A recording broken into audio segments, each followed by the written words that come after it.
to see all your shining young faces on this auspicious day.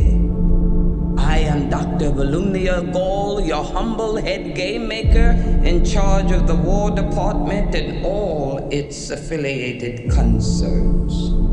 I am honored to introduce to you the creator of the Hunger Games themselves, Dean Casca Highbottom. I have summoned you all here today for the 10th annual reaping ceremony, in which we choose 2 children from each district, throw into the capital arena to fight to the death in the Hunger Games. I am here to tell you that there has been a change this year. One final assignment to prove your worth. It's a story that takes place 64 years before the first installment of the movies and focuses on young Snow. Look at you. Your makeshift shirt and your too tight shoes, trying desperately to fit in when I know the Snows don't have a pot to piss in. Snow is being groomed to become the man he becomes. As a mentor, your role is to turn these children into spectacles, not survivors. Persuade them to perform for the camera. Lucy Gray, the one who Snow becomes the mentor for and also falls in love with, there's a very naturalistic quality to her, but she's a charmer. She's a musician. She's a performer. She's kind of the anti-Katniss. She's part of the Covey, this kind of roving band of musicians. Snow's never met anybody like her. That romance between them makes Snow question everything he was raised to believe. I think there's a natural goodness born into us all. You know, really, you can either cross that line into evil or not. And it's our life's work to stay on the right side of that line. Part of the love story starts to fall apart, and that is part of the creation of who he becomes.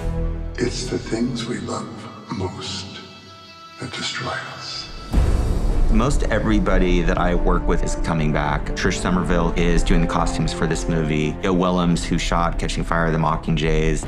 The one new person that I'm really excited about is Uli Hanisch, who's the production designer. We talked about the sort of look and the feel of the movie. The visuals of this movie will be very different than Mockingjay, but there's real consistency in terms of the Capitol architecture. We get to sort of reinvent the world of Panem, to sort of deconstruct what the games are that we're sort of used to and go back in time.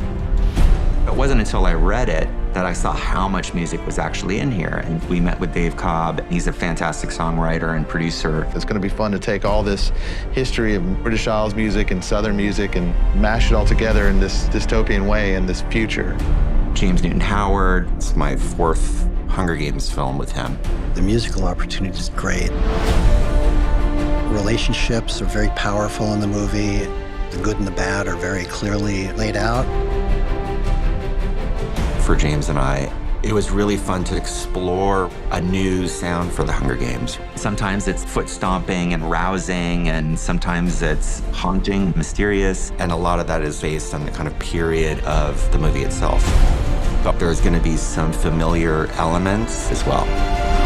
Hanging Tree is back in a completely different iteration and treatment. Here, we get to see Lucy Gray coming up with it for the first time.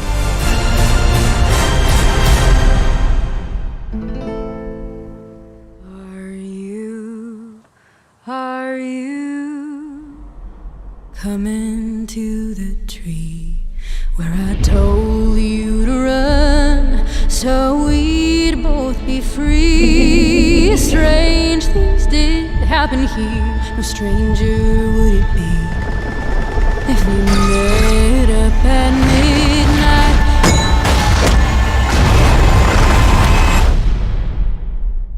in the hanging